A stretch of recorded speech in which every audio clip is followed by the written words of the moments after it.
So over the summer, I designed 3 different drivetrains, right? Because it was as a project to like CAD and SolidWorks and everything. Nice. And I ran it through my mentors, and they gave an okay, but I wanted to run through a more experienced team because they don't have.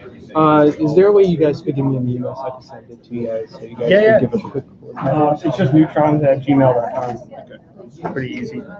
Yeah, it's West Coast Drive with the everything is Vex. Vex stuff everywhere. Yeah. You got shifters in there and all that stuff. Nice. 2 gear shifter. The ratios I keep forgetting, but one is 19 feet per second, the other one is 8.5. Pretty fast. Yeah, with 4-inch wheels. Yeah.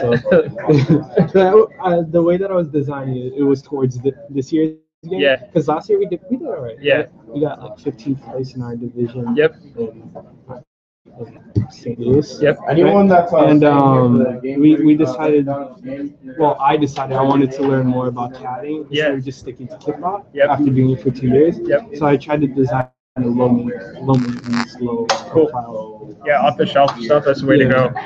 The only thing it's like. We've been trying to get fundings to like buy everything so we can make it beforehand because we don't want it to be our first experience making it during build season. Yeah. But I mean, fundings is just hard right now. So Neutrons I do. That's it. Is that it? Yep. Okay, I'll send you guys an email. All right. Yep.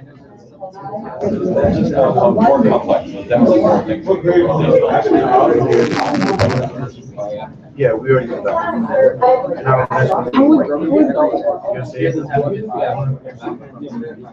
I have money. It's just that she doesn't accept. Yeah, so you just have to write down your name.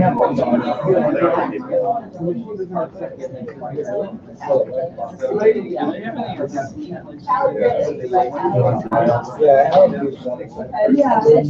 the live what? The live test. Okay, yeah, what?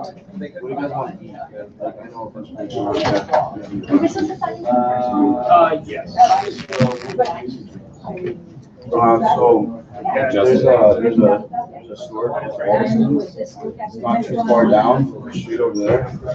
So you know, like how you go out there and there's a rotary, like little rotary thing with the train stations, and then there's a street, go straight. It's a little store called Wollaston. So some pretty good. Yeah, I don't switch to the last one. Wollaston's is sick. They also got other food that you can get there too. It's like a little grocery store with a deli. Yeah.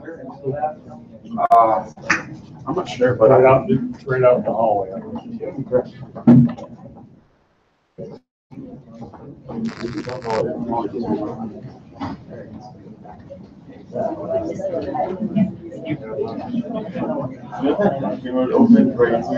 don't think it's open. It doesn't open on Saturdays. There's one if you walk out these doors and you see the T station right out there, Ruggles Station, there's one right up the escalator up in that. So if you walk in the doors up the escalator, there's a Dunkin' Donuts right in front of you guys write down your name and 2 numbers for the Gamebreaking thing already? Yeah. Wait, you have to rewrite it? Yeah, because that was different.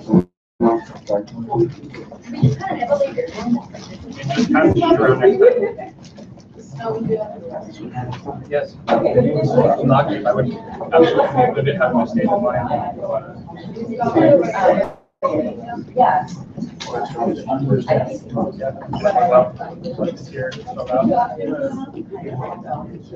Slavery.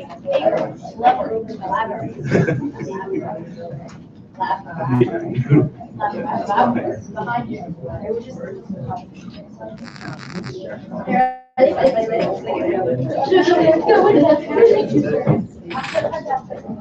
I'm so fantastic.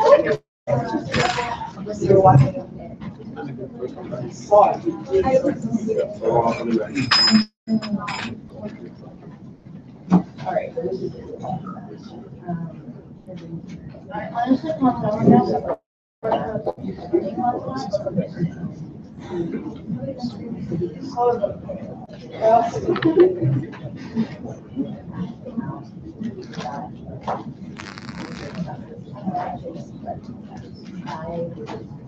I think that I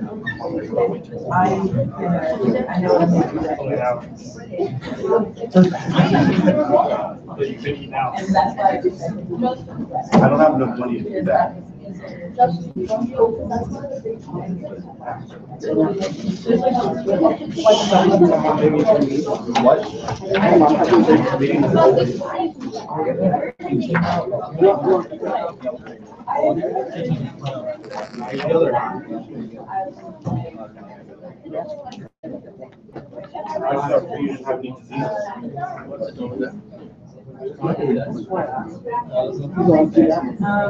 I'm gonna put it like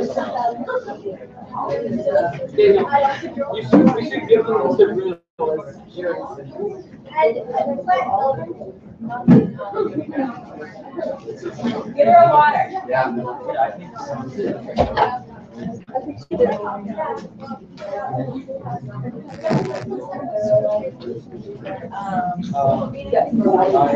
No, I'll let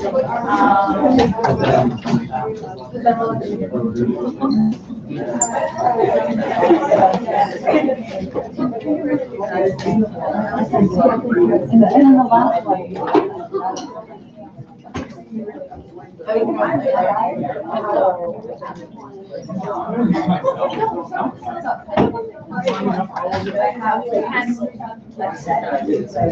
I always.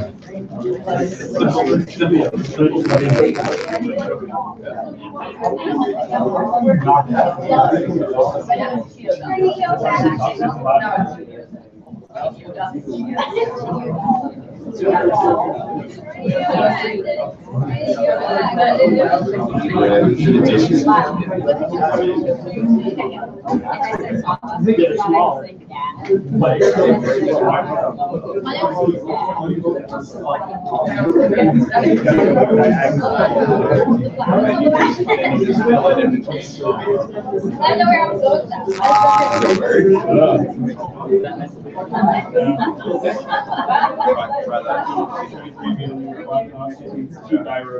Is this yeah.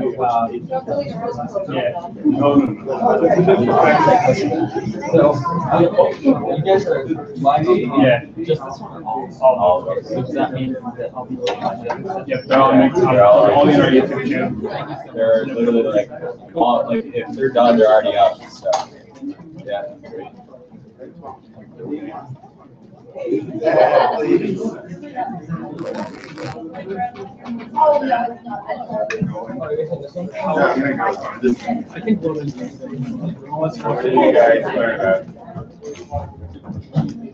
I think I registered for the Wi-Fi thing and it's expired today. Are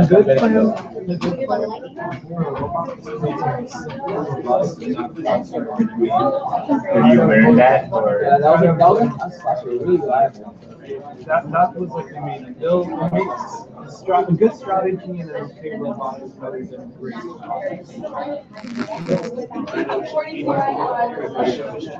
You learned anything when you learned about I learned about the grip. That's what I wanted. Go back there. All right, guys, you want to get going again? The boring part was that there's work about that. What? The boring part was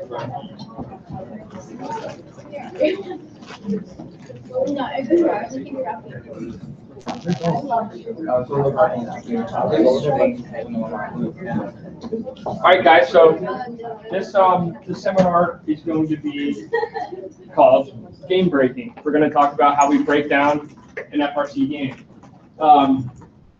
Or Billy was just saying, we've had presentations before where we've covered this section as like kind of a small, 10-minute section of the bigger session. And every seminar we ran, there would be like 10 questions at the end, like, well, what about that detail or that detail, all related to like how we strategize and dissect the game. So you guys are guinea pigs. We're going to try this seminar out on you, which is basically the breakdown of how our team will dissect a game. Our team's formula comes from a bunch of other teams' formulas and from literally years of trial and error and picking what works best. And you'll see as we get into it, how we feel about that. Yeah. Can you take notes? Should we? It's up to you. These are all being recorded. They're on YouTube live right now, and they're instantly being posted to YouTube after. So feel free to just listen if you want to. So I went through this. I won't go through the whole spiel, but for the people that are new to this seminar or this room, I'm Brandon Holley. I've been the Neutrons lead mentor for 14 or 13 years. Feels like 14. And this is my 18th FRC season. Go ahead. So why are we here? The purpose of this seminar is to understand how important those first 2 to 3 days of build season are to your season. It's to really understand what goes into that, how to maximize those initial discussions that your team has, how to come out of it with a team mentality that really everyone's bought into and everyone wants to execute against. We want to take kind of a systematic approach here. We're going to try, I'm an engineer, I'm going to try and use logic and data to influence my decisions. That's just how I'm wired, but it also helps in group discussions and when you design your robot, because you want to make informed decisions and you want things that people, you want to execute strategies that you can back up with logical reasoning behind it. And then we're going to organize, attempt to organize kind of that build season flow in the beginning. And I'm going to take a minute, right now and just ask, who's been through a kickoff before? Who's gone through kickoff and had it, first day? Volunteer what that day looks like for you guys. Just give us a quick 2-second description. Yeah. Mainly just reading the rule book, looking at potential strategies, what seems the easiest, what's the hardest, and doing the things that we don't do. Cool. We try and sort out our strategy. So what does that mean for you? What is the How do you sort it out? Like, give me an example. We look at how to score a lot of points. Okay. What can we do? How does the team, are you one big room as a group talking? How do you guys break up the? Some of it's all one team. Yep. But then we break in little groups. We decide if we talk about if we want to be a robot that does everything. We want to specialize in something. Yep. Is the autonomous doable? How do you guys know when you get to the end? How do you know that that part of the segment's over and it's time to start working? We schedule it Saturday and Sunday. Yep. We don't Time deadline. Well, it's kind of a rule. We don't talk about design. Yep. Until after Sunday. Yep. That's a good rule. Saturday, Sunday is just strategy. Cool. What can we possibly achieve? That's awesome. But you guys, anybody else? What's your first day of the build season look like? Help. What do you got? What does it look like for you guys? What did you do on the first day? Basically, we rewatch the intro. Yep. And then as we watch it, we just keep ideas. And then after we watch it, sometimes we talk to each other. And we write on the whiteboard ideas. Cool. And then the next day we organize the ideas. That's awesome. So that's what we do too. And what this is just kind of a more organized way to look at it, more of a step-by-step process. And go into the next thing. The disclaimer here is, I'm not saying that if you follow these exact steps that every single time you're going to make the right decision over and over again. But this stuff does work, and it really helps us structure our decisions and really lead the discussion in a way that's productive, keeps us from spending everyone's time. Those days are really long for us. Those Saturday, Sundays, I don't know how they are for you guys, but especially that Sunday, we're there bright and early in the morning. We're there way till the end of the day. And the whole time, we're kind of just sitting around talking. And it can be exhausting for people.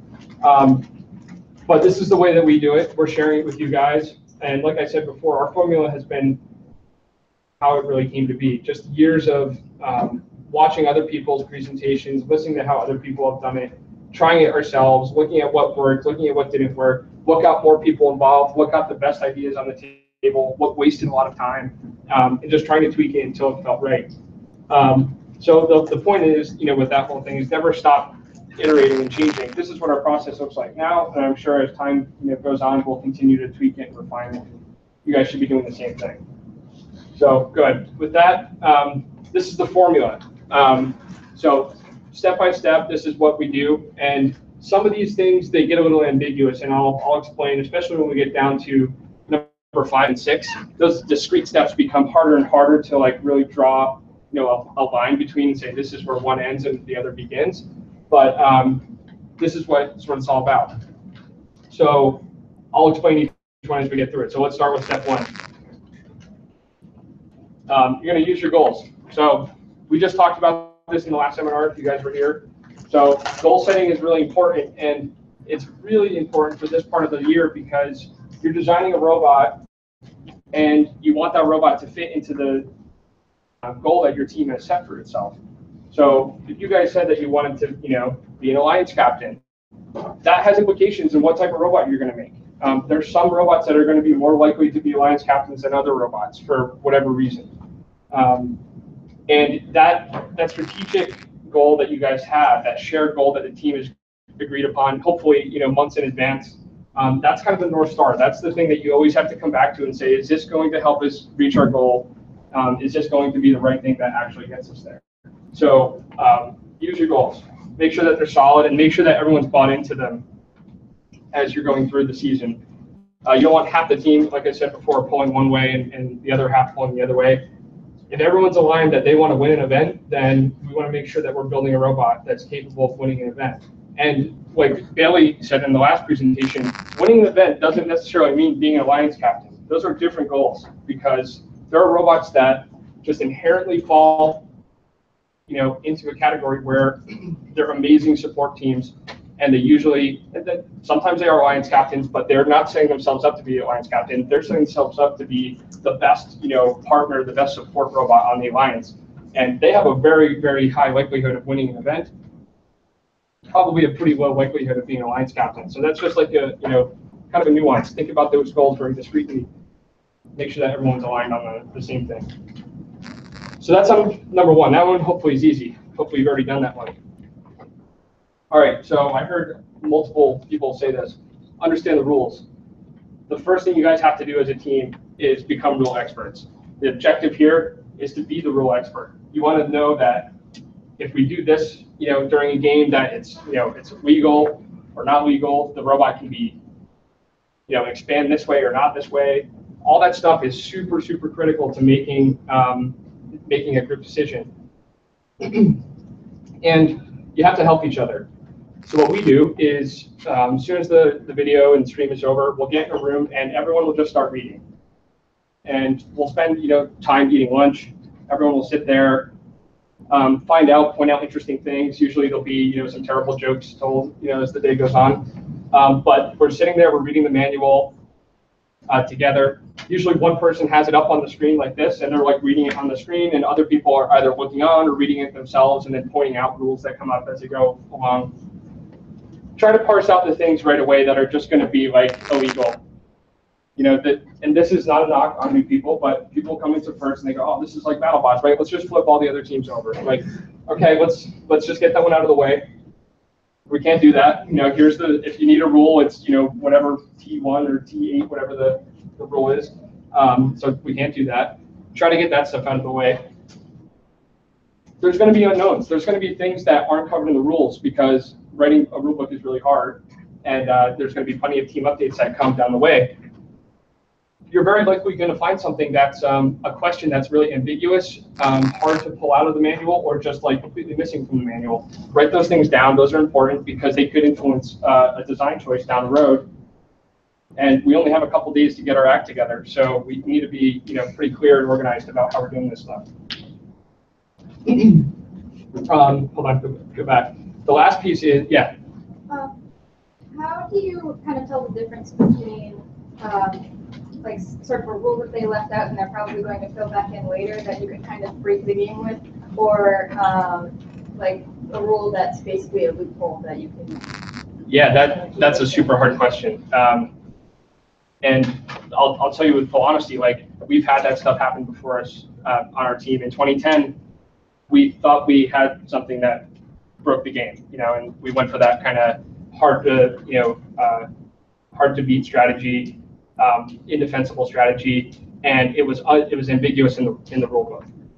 And we also didn't want to ask the question because it would highlight the fact that it was this big loophole. Now everyone's going to jump on it, and so you kind of have to take a risk. And so that's something, again, you need the team to buy into. We had a really hard discussion that year, and I think it was like this whole process had ended up taking a couple days longer because we were so stuck on this idea. We kept coming back to, wow, what if we could do this? This idea that would actually, be impossible to defend and be extremely effective. And we made a group decision. We said, look, we're all going to go after this. It's extremely risky, but we're going to do it. Everyone understands the risk here. The rules may be rewritten at any moment between now and championship that say that our robot will be illegal. We just have to be prepared for that day to come. And also, let's make sure we have our case together. Make sure that we, whoever's writing the rules understands that they left this, opening in the rule book, and so we made that choice. And it did come up in that year. Another team had the same idea that we did. There was only 2 of us that came up with the idea. Surprisingly, they executed it amazingly. We were terrible at it. We did not execute it well, but it was the same general idea.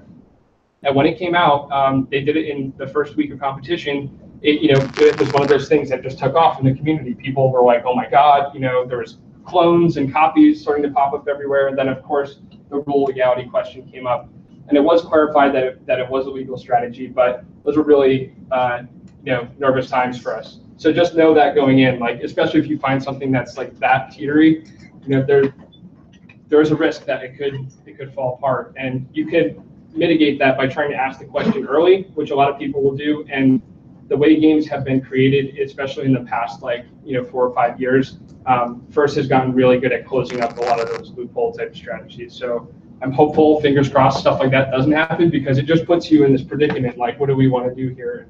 And it's really unnerving. So that is an awesome question, though. And the last piece here that I was just trying to say was, everyone needs to work on this together, but separately. You guys got to be proactive about understanding the rule book, and it's unfair to people to come into a discussion where everyone else has read up on the rules and is educated, and you're not, and you're the one person everyone has to update. Keep in mind that the whole team can move much faster through the process if everyone is on the same page. So that's why we read the manual together a lot, because we're all becoming educated at the same rate and same time. But usually that first night, people will go home, find a bunch of other stuff, and then in the morning, come in and dump it all on the table. Look at all this stuff we found in the rule book that's crazy, and then we have to pick through it piece by piece and say, okay, that's interesting, that's not interesting. But again, it's all part of that learning process. So, yeah, keep going. So the next step we'll take is the detailed scoring analysis. So it's pretty simple. I think there's supposed to be a picture there. Cool. I'll do it this way. You want to understand how to score. And basically, that's as literal as you can say it. You want to understand the actions or things you do on the field that create points for your team. So this one's for 2016, and there's just an example. Examples in autonomous. You can get 2 points for reaching a defense. You can get 5 points or 10 points for scoring a boulder in the high goal. There's usually specialty things. The past couple of years there has been where there's a ranking point for something in qualifications and point bonus in eliminations. These are really important, especially the past couple of years. They're going to influence the design. And what's really happened is that they've really changed the way the game is played in qualifications versus eliminations. And that's important, because when you're doing your strategy, you need to make sure that you're designing for doing well in qualifications so that you can, be on a good alliance, but also building a robot that's going to be actually capable of winning in the eliminations. And sometimes they're different robots, and so you want to make sure that you're considering both. So you're going to list all the ways you can organize them. We usually do it in a Google Doc or an Excel spreadsheet, and just keep that off on the side. Now you have a pretty comprehensive list of all the actions and points you can do. And usually in the manual, there's I think I remember there's some table for like tower bonuses and all that stuff. And there's like these 4 or 5 little scoring tables that show up in the manual. We're just trying to like take all the flair off of it and distill it down to just the raw information so that we can use it in a kind of easier at our fingertips kind of way as we go through.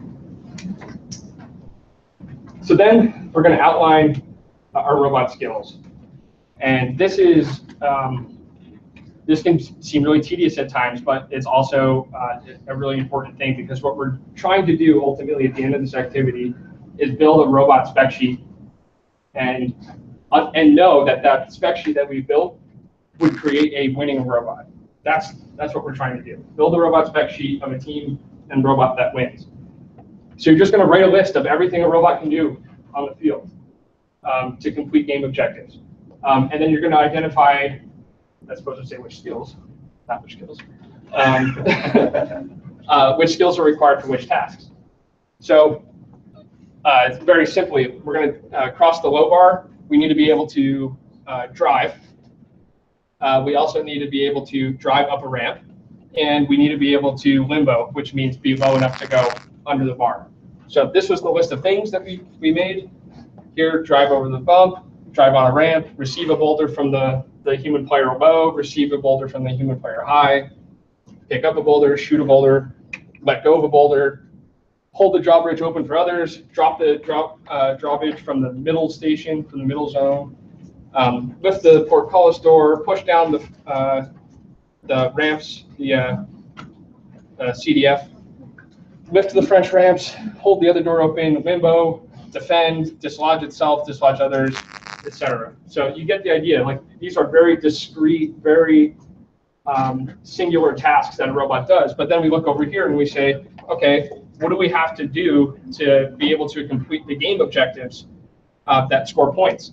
So there's some things which are like really straightforward, like reach a defense in auto. We only need to be able to drive. That's the only thing that we need to do.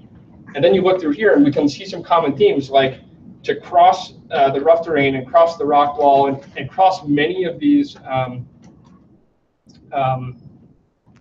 defenses. We needed 1 and 3. We needed to be able to drive, and we needed to be able to drive up a ramp. That sounds trivial, like driving up a ramp, but I can't tell you how many times teams got stuck, like going up the little tiny ramp leading up to a defense. You got to think about that stuff. And then it gets crazier as you go down. If you go to score a boulder in the top, we need to be able to drive. We need to be able to hold on to a boulder. We need to be able to shoot the boulder and pick it up. To breach all the defenses, we need to be able to do all of those things. So you kind of have a rough idea now of what skills you need to accomplish which game tasks, and you can look for common themes between that stuff.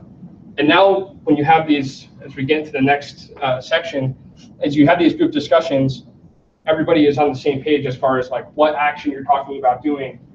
You're talking in the same vocabulary. Everyone has the same verbiage they're using to describe the same type of robot actions.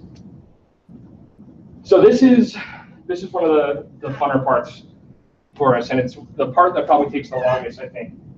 And so the goal here is we're going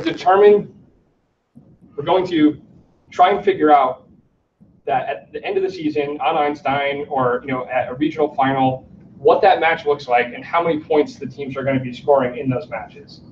We're going to try to figure that out before anything ever happens. And so how do we figure that out? That's a pretty daunting task to take on.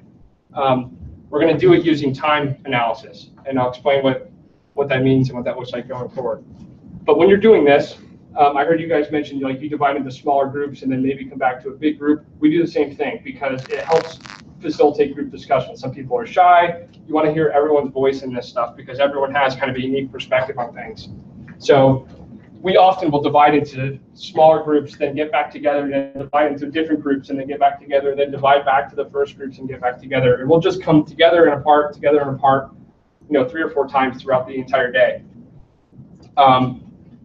Like I said, it really helps as far as like getting people to speak up and be part of the discussion. And it also helps to start building consensus, which I'll talk about when we get towards the end of the presentation.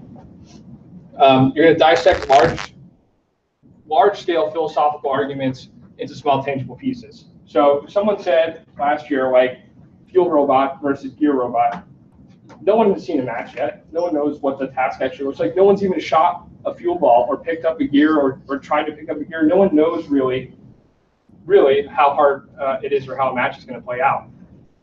But what we can argue about is about how long we think it'll take to like score a fuel ball, or about how long it'll take to pick up a gear or drive from one place to the other place. So we're going to take these big philosophical, really hard to sift through debates, and we're going to like cut them down into microscopic pieces and argue about how many seconds it takes to do each robot action. And that's where it says it can feel really tedious, but it pays off huge dividends in the end. And then we're going to understand, a bit as we're going along here, how the robot concepts can complement each other. So you'll find out pretty early on, as you do this time-based scoring analysis, that 3 fuel robots on an alliance that can't score any gears, yeah, that's probably not going to do too well in competition. It may be impressive. Maybe you'll put up a ton of fuel points, but you'll find out pretty quickly that without doing gears at all, you're not going to have a really good chance of winning any match, let alone a high-level match. So that stuff will kind of start popping out like instantly. So here's what it looks like. Go to the next one. Hopefully this is readable. So this is a real time analysis from one of our groups for this past season. So what the team did was go in and basically build a robot strategy based on how long it takes to do each of the actions. So they got to pick, they went through that whole list of robot asks, or robot tasks and robot actions, and built a menu of what they felt would be the most competitive. And they did this through group discussions and all that stuff. And they came up with a couple different methods. So just looking here, this one would be to do auto gears and fuel balls. So they're going for the big points. So they're saying, the first thing we're going to do, autonomous starts. We're going to drive to the key. We call the key basically just the shooting zone around the boiler, because we felt like we weren't going to be shooting from across the field. So drive to the key. It's going to take us 2 seconds to do that. Well, how do we get to 2 seconds? What's one way we can get to 2 seconds? I'm sure some of you have an idea. Take a guess, but also we've built robots before, right? We know how fast they drive. 10 feet per second. We know that if we start in the middle of the field, that we need to drive 15 feet.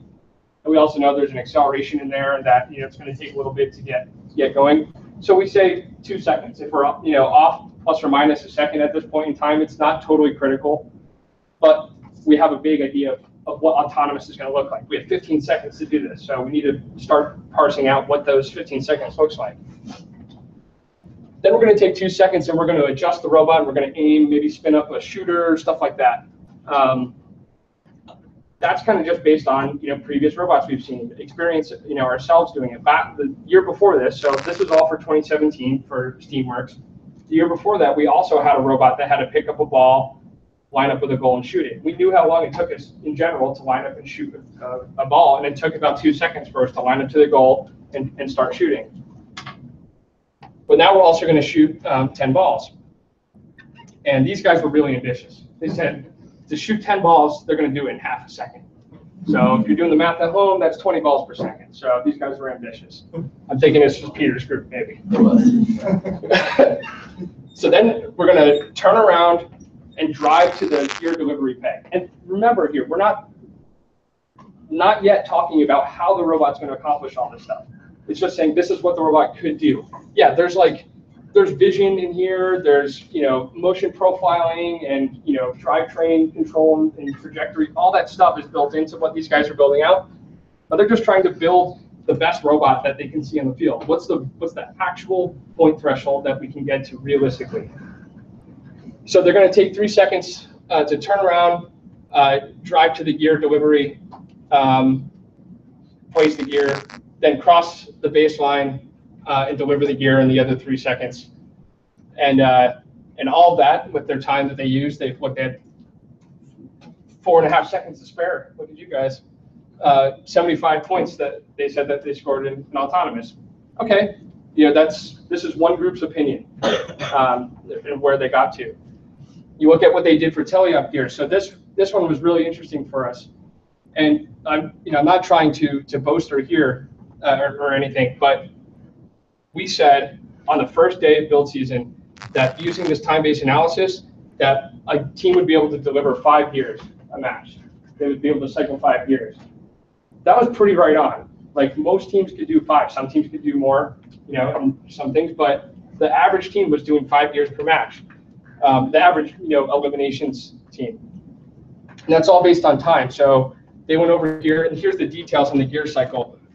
10 seconds to start at the rotor, turn, and go to the retrieval zone. So start here, we're going to turn, and we're going to drive down the field. And they got the 10 seconds by doing an even more discrete breakdown of that. They said it's going to take half a second to turn and line up. Our robot's going to move 15 feet per second. It's going to drive this far down the field. We know how long that's going to take. Then we're going to need to line up, grab the gear, line up at the other end of the field, turn around, and drive back to the other side of the field.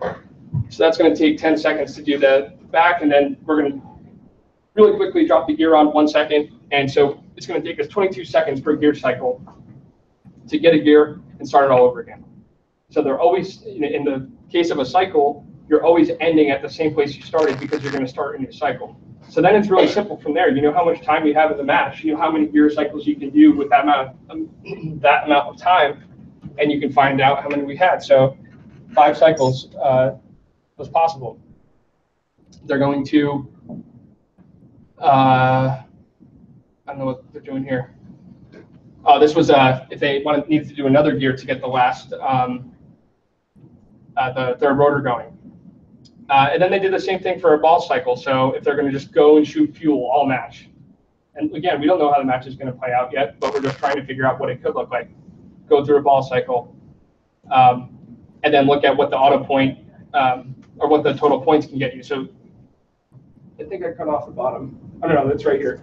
So with all the time we had for a 55 ball cycle for just doing teleop, they said they could get 66 points in fuel. That's like, whatever, 66 kPa. They could climb 50 points and then get the total. So in this case, doing auto balls only, they were able to get 40 points by themselves, 1 ranking point, or the 20-point bonus, and then still have fuel left over. So go to the next slide. So every team goes through, and little subgroup makes this time-based analysis, talking about every little action and how you can use up all the time in the match effectively. Again, not talking about how they're going to do things, just what the robot's doing.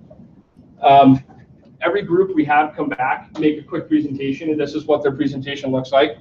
And then challenge each other. It's just like a design review. We're going to challenge the assumptions you made, and we're going to find very quickly the pain points that the team disagrees on. Some people are going to, feel like very easily that, yeah, it's going to take us, 8 seconds to cross the field, plus or minus a couple of seconds. That's in general going to be right.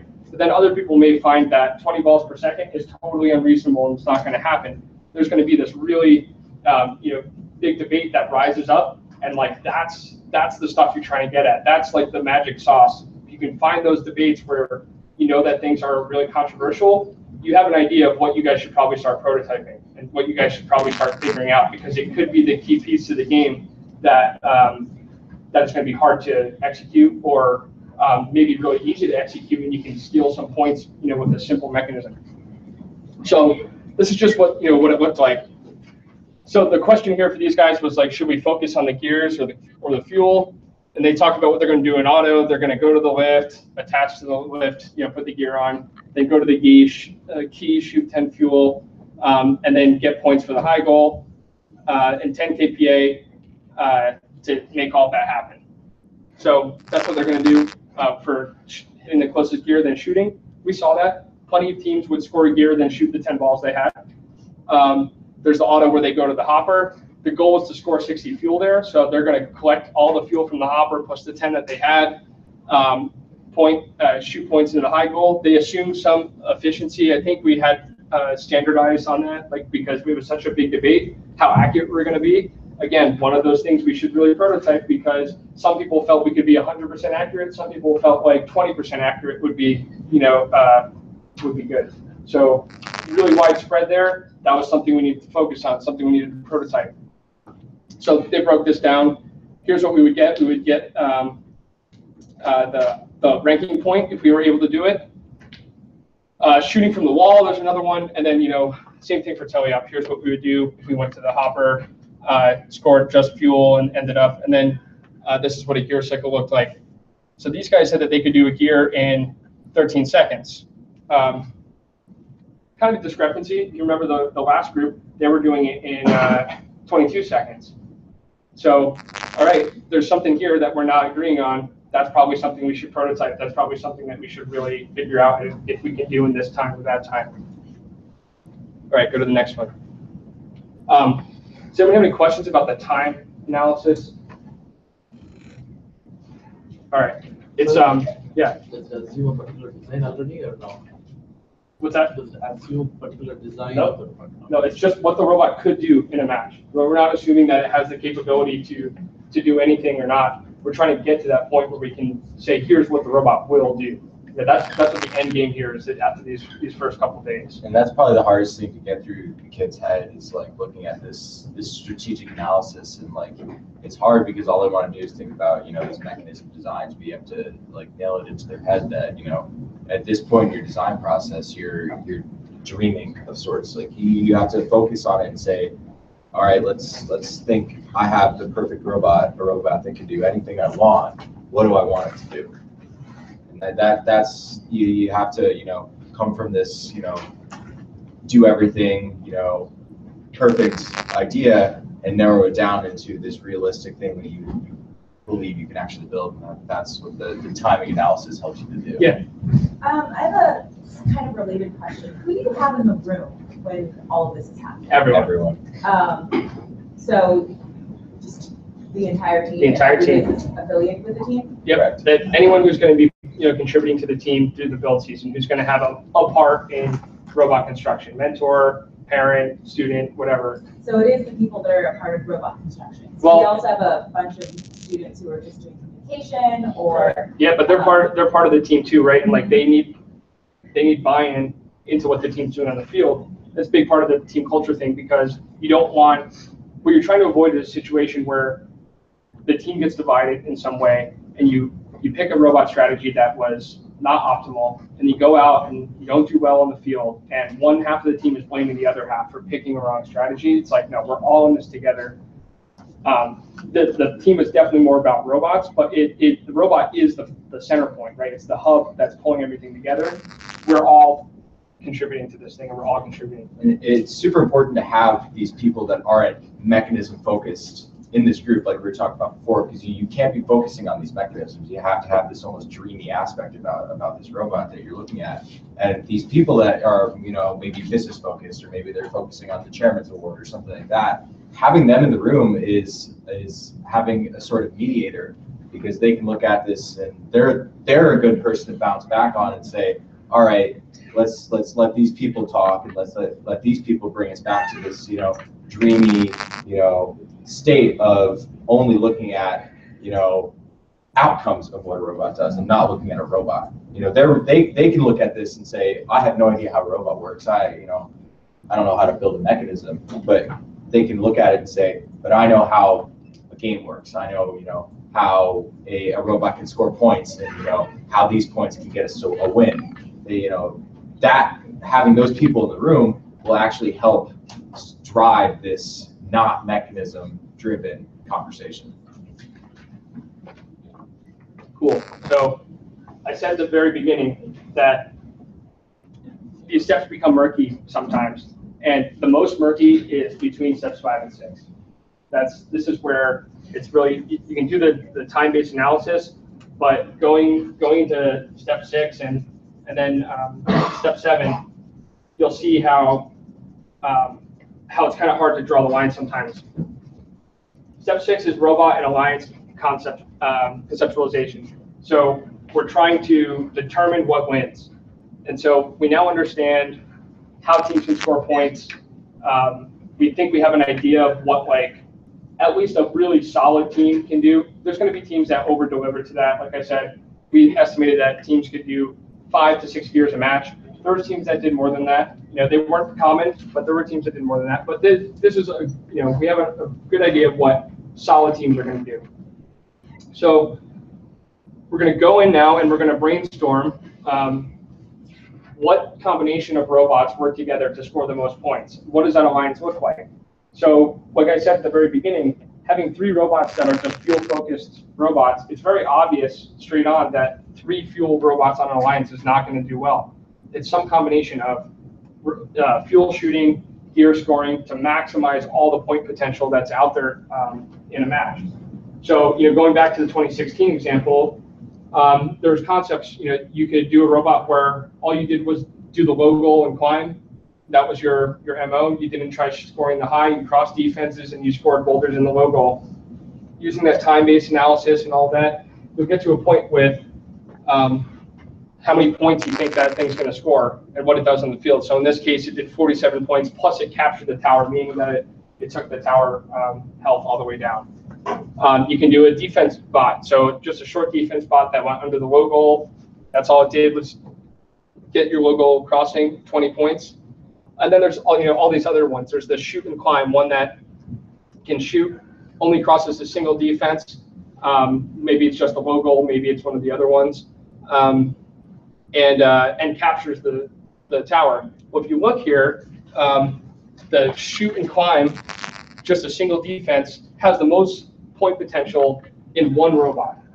So that robot in this case scores the most points if you were playing one-on-one.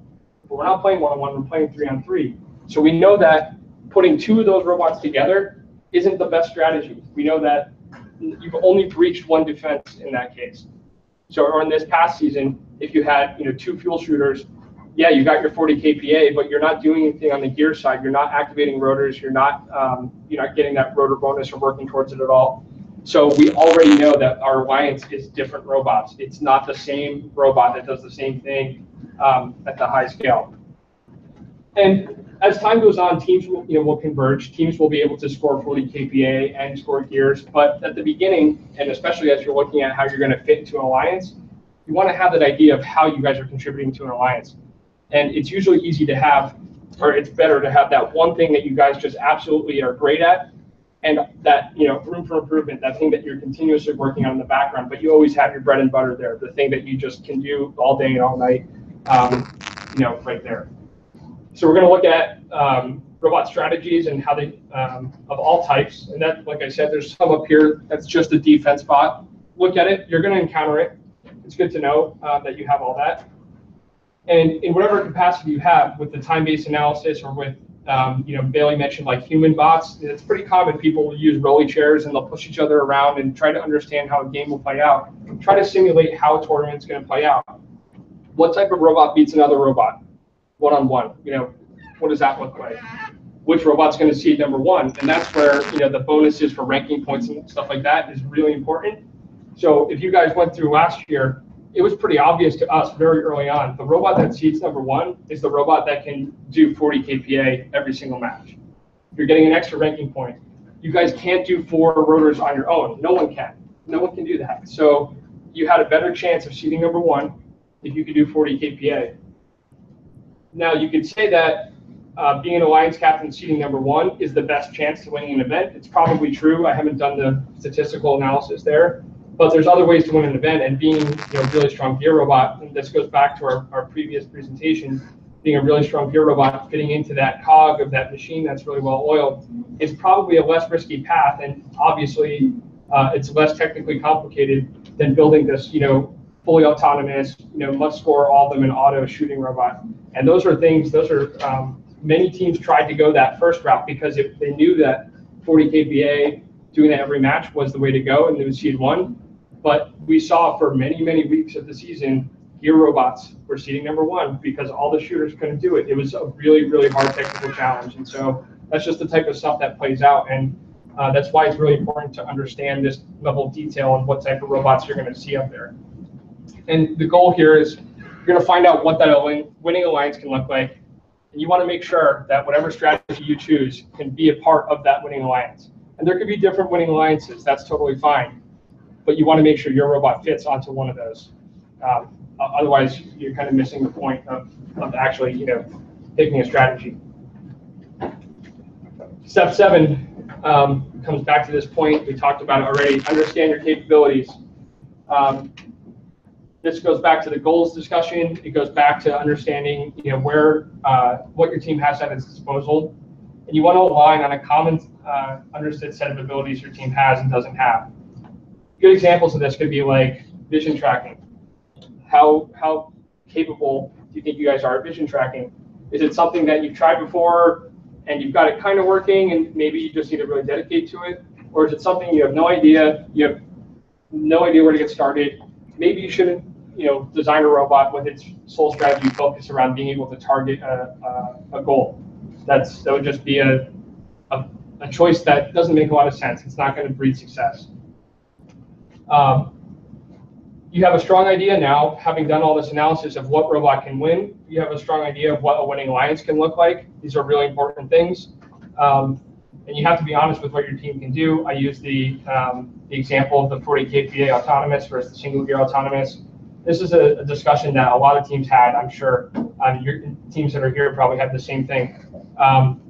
Doing a single gear autonomous is a more straightforward, less skill required auto than doing a 40 kPa autonomous. And there's nothing wrong with that. Acknowledging it is extremely important, because if you go out and you focus on that and you come out in week 1 and you can hit that single gear autonomous every time, you're starting ahead of the curve, because there's a bunch of teams that didn't look at this honestly and said, yeah, we're going to go for the 40 kPa autonomous, and then halfway through the build season they realized that building a shooter was really hard, and now they're behind the 8 ball. So this is, again, really early decisions up front. It's sometimes really unnerving to ignore parts of the game, but it's extremely important, and it can actually leapfrog you above a bunch of teams in your area. And same thing, every team has a chance to be on a successful alliance. Every robot that is on a winning alliance is achievable by any team. It really is. It's about just being smart about your capabilities, knowing what off-the-shelf components to use, and making good strategic choices up front. That's what this is all about. All right, step 8. Oh, no, sorry, not yet. Yeah, we've talked about all this stuff. Jack of all trades, master of none. It may be easier to do several simple tasks than to do one complicated task. Things like that could be picking up a gear off the ground and picking up a gear from the human player. Both of those tasks are probably easier than building a fuel shooter. So, you can do multiple things. You can build a spec sheet of your robot of more simple tasks versus 1 or 2 very complicated tasks. Next one. Strategize. So we're going to understand what types of robots exist in the field. We've got to decide what approach our team's going to take. We're getting to the meat here. This is where the rubber's starting to meet the road. With the concepts narrowed down, it's time to finalize that strategy. And we're going to list which tasks each of our robot concepts need. So gear robot versus fuel robot. We're going to list all these tasks out as far as and I'll show you in the upcoming slides, as far as where they land in our team's priority based on the strategy that we pick and we choose. And remember that some of these concepts that you've chosen, you've built some assumptions into the time of that. And that comes back to that prototyping thing. That's where these steps start to get murky, because at some point in time, you're going to need to start prototyping early in the build season. And you're going to be trying to either validate an assumption you made or prove it wrong. And then you may have to come back and revisit your strategy. So the end result here is going to be a list of tasks that each type of robot will be able to accomplish. So, in the case of like the shooter robot, it needs to be able to pick up fuel, shoot fuel, target the goal, drive, obviously. Or in the case of the gear robot, it's got a different set of tasks. It needs to pick up a gear off the ground. It needs to be able to drive 20 feet per second, stuff like that. They're different spec sheets for different types of robots. You're just trying to list them all out so that everyone understands what the technical assessment of each of these strategies is going to look like.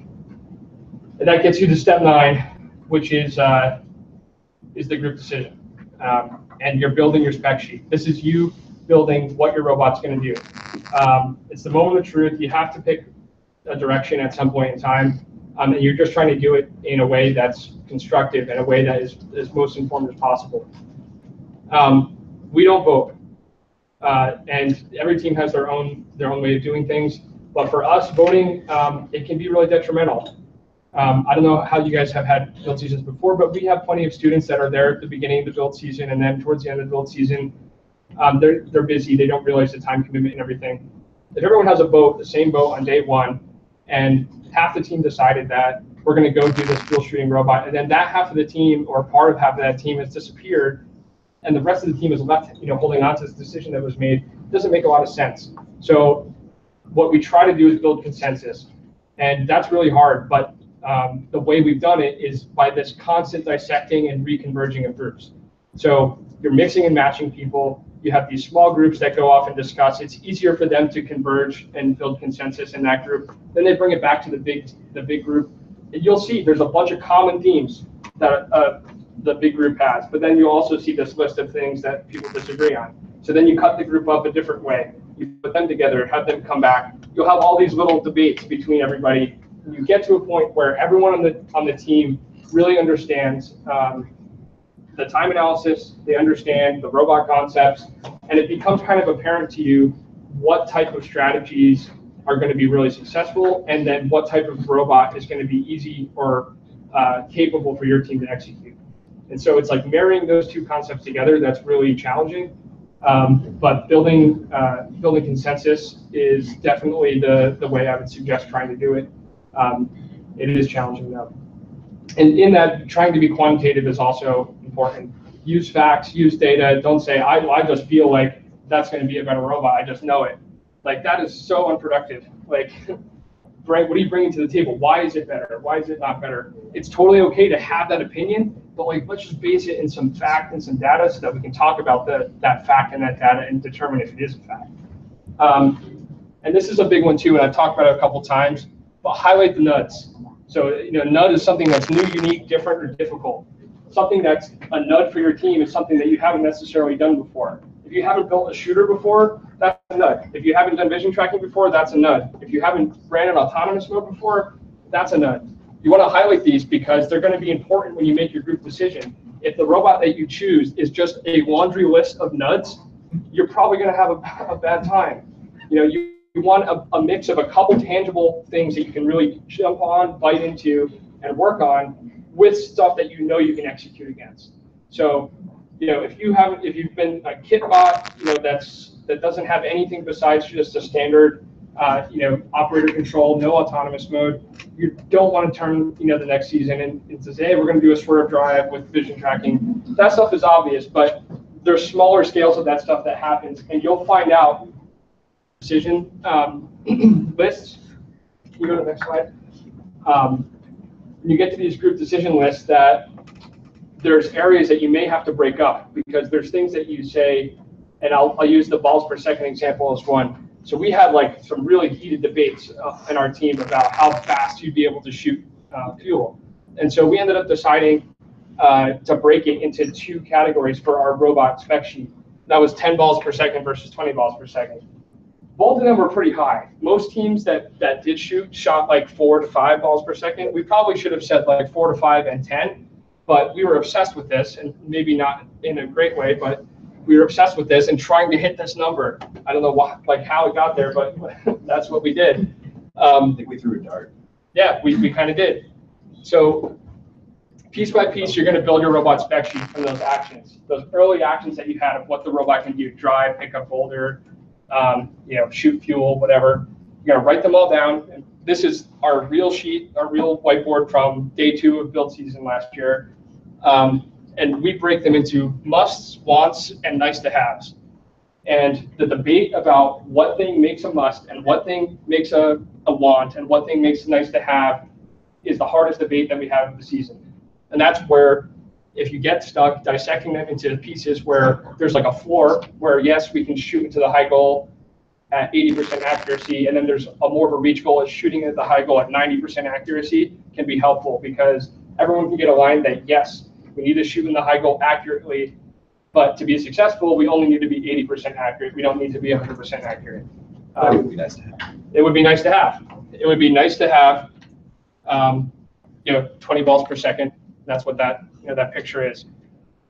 But for us to be successful, we had to shoot 10 balls per second. It's somewhere in here. We had to have a ball capacity of 50.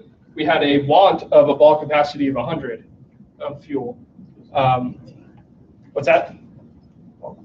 Yeah. We also had a want of a climber, which sounds kind of crazy because climbing was absolutely vital to the game.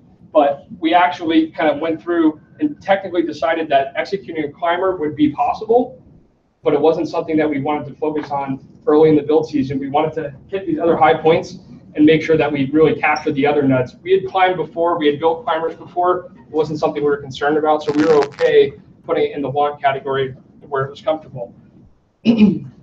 So this was our list. And again, it's getting buy-in across the board, and it's not easy to do.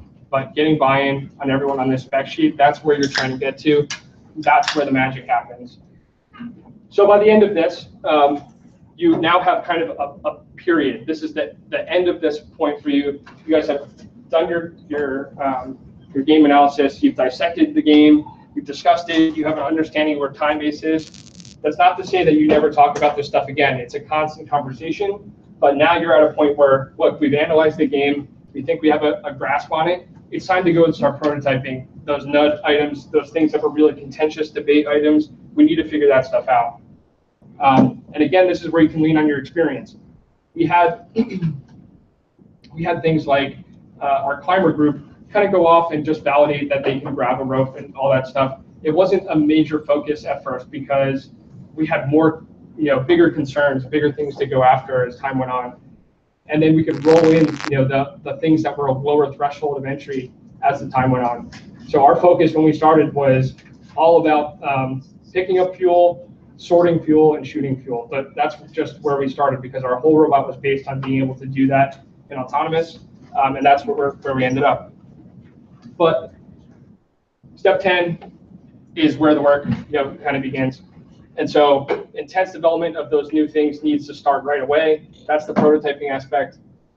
You want to validate those key strategic choices that you've made with prototyping. If I'll use an example from 2 years ago because it's a pretty good one. Stacking totes. Everyone remembers Recycle Rush. So when you went to stack totes, there was an assumption that we made in our time-based analysis for how long it would take to stack each tote. That would equate to how many stacks of 6 every robot was capable of. And if I think I remember, we got to a point where we said, if you could do 3 stacks of 6 every match, you would win every regional you went to. It's probably a pretty valid assumption, 3 stacks of 6 with a can on top. But there was assumptions in there that every time that we went to pick up a tote, it would take like a second or something. So then it would take another second to take that tote and stack it on top of another one. That's all stuff that we needed to validate. We wanted to make sure that it was possible to stack a tote in 1 second. And also that you couldn't stack a tote in like 1/10 of a second. I know you can't, but we want to make sure that we're not 10 times off in that analysis too. So you're prototyping to get ahead of new items, but you're also prototyping to validate where you've been and the assumptions that you've made in your analysis. And you're always kind of coming back and revisiting that. Quality prototypes, that's the next seminar we're going to talk about, obviously not today, but the next seminar we're going to write is about good prototyping because that's the next missing piece to this puzzle. You want to build prototypes that are useful. Everyone wants to get in and get their hands dirty right away, and that's awesome. But I'd rather take a day or two and get a prototype right, make sure that we're building out of things that are real, well constructed, and that it tells us a really important data point than to just rush through something and then eliminate an idea or a concept right away. And then just having that basic schedule outlined ahead of time so you can track where you're at, where you want to be at. If you know that it takes your team a week to detail all the CAD out and to start fabrication, and it takes another week for fabrication, and you want another week to be able to test the robot, well, you've only got 3 weeks then to actually get ahead on the prototyping and figure out where you are. So understanding what that schedule looks like for your team, another huge piece of the puzzle. Keep going. Yeah. We're almost done. So then, these are all things, this is just a brain dump of stuff to think about. Prototyping, manufacturing, and testing, that's on repeat. You're doing that all season, even once you're in competition season. You're constantly trying to make things better. We built our robot and we built our shooter and it shot great. And then we said, hey, let's put a bigger flywheel on it because we want it to shoot even better. And that happened mid-season. You know, it's stuff like that. You're constantly working on the robot, even once it's final. Celebrate the failures. We talked about that already today.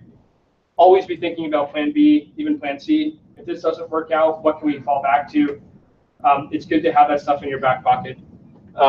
Meet your build schedule. It's hard to do. Most people don't do it.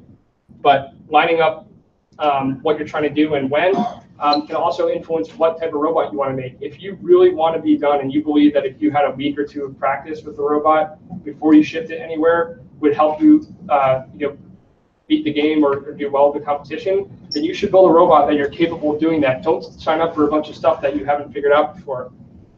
Practice, obviously that makes perfect. Use your unbagged windows. Bailey talked about that. Plan for expansion and improvement. It's okay, in 2016, using the Stronghold gear as an example, it was okay to just capture a tower on the skirt for the first several weeks of the season. You can evolve into building a climber. You can evolve into doing a high goal shooter.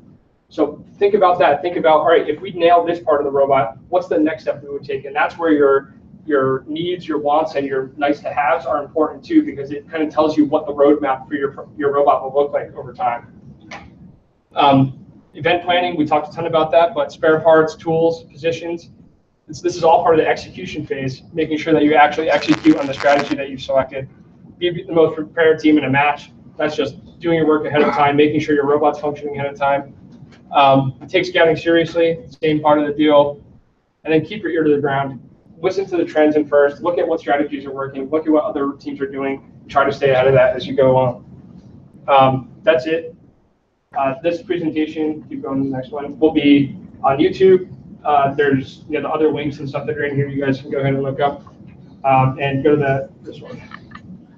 My contact info is there. So is the Neutrons. You guys can reach out whenever you want. Does anybody have any questions before we break for lunch? Yeah. How often does your team meet? And how many hours each day? We meet 6 days a week during build season and twice a week during the off season. But we do that for a couple of reasons. One is we have teams, kids from 5 different high schools. Not everyone has the same exact schedule. So the mentors split up the days so that we're able to keep the lab open so that kids can get down here 3 or 4 days a week with their school schedule. That's just a luxury that we have. We have enough mentors to break the load up that way, but that's how it works. And there's a lot of teams that are super competitive that I know that meet 3 days a week. So it's finding the niche for your team. Like I said, we talked about it a little bit in the first presentation about not meeting often, but meeting smart, making sure that your meetings are productive, making sure that you're going to meetings with plans, and especially come to competition and back season time. Planning out like your entire meeting, it goes a long way.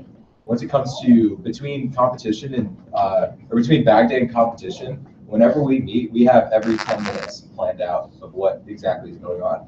We'll have a 4-hour meeting where every single minute we have what we need to be doing.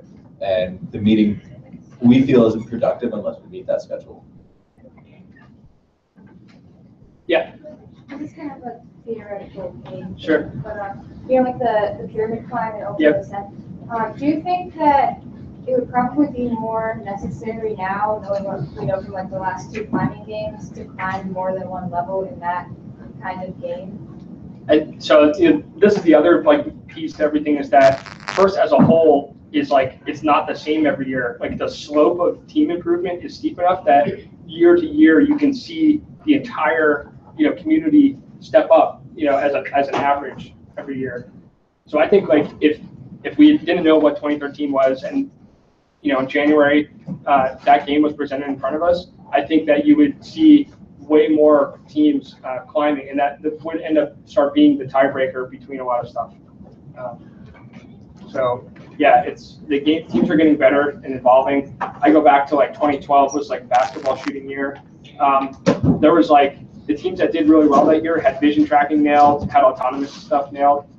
And then you go fast forward to 2016, where basically everyone had to do what the best teams did in 2012. 2012, you had to drive and shoot and aim and score the basketballs.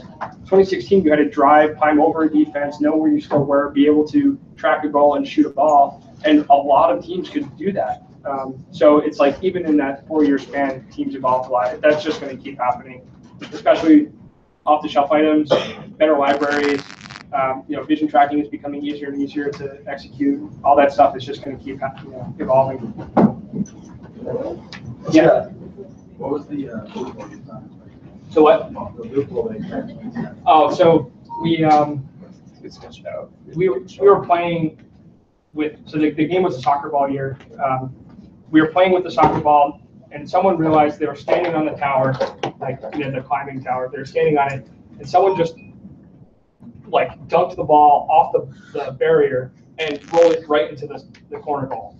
Just from standing in the tower, they just said, "Oh, I'm gonna throw it down here and dunk," and it rolled into the goal. We said, "Oh well, all the balls recycle onto the field through this tower. If we could set up a robot that just sat there and bumped these balls off the goal, and we could switch it from left goal to right goal, it'd be an undefendable robot." So you only have one robot defender in that zone. So where we screwed up is we tried to do that while climbing and hanging off the structure, which was just like too much. There was only one additional point or two additional points to climb, but we tried to make it like so indefendable that in autonomous we would go climb, set up, and be ready to go. It was just too complicated of a robot to actually execute. So basically, any ball that you scored in one of these goals got immediately fed right back onto the field through a chute over the top of the field back to this part of the robot, which was the climbing tower. So the idea was park here, get a tall enough robot so that your robot will grab the balls that are getting fed into the field, and all it would do would deflect it into either goal. And since you could only have one defender over here, it is physically impossible for this robot to defend both goals. So depending on where this robot on the field was, you could change which goal you were aiming for. So if your robot was driving this way, or your defender was driving this way, all you would do would adjust the robot and let the ball fall towards this goal. And the team that did it effectively was world finalists, and they only got beat because someone finally figured out how to kind of ball hoard in a way. It was interesting. This defender would literally just see a ball and kick it away. They starved the team of balls, and it was the only way that they were going to get beat. The controversial aspect of it was that to do something like that, there was a rule that the ball could only enter your robot by 2 inches. So it's a really hard rule to enforce, but like ball would be on the ground. You went to intake it, you couldn't like suck the ball in. You could only bring it in 2 inches into your frame perimeter. So people had these like little pinchy rollers and stuff like that. And the controversial part was that the ball would only go 2 inches into our robot, but it was rolling across the top of our robot. Where all the other ones, they were envisioning it being sucked up from the floor or kicked or whatever. And ours was setting up a 2-inch deep trough on the top of our robot that it would roll through. That was the controversial part. Some people felt like it was above your frame perimeter, therefore it was going into your frame perimeter. Anyway. So that's it. I think lunch is here. I think 1 o'clock we're going to start back up.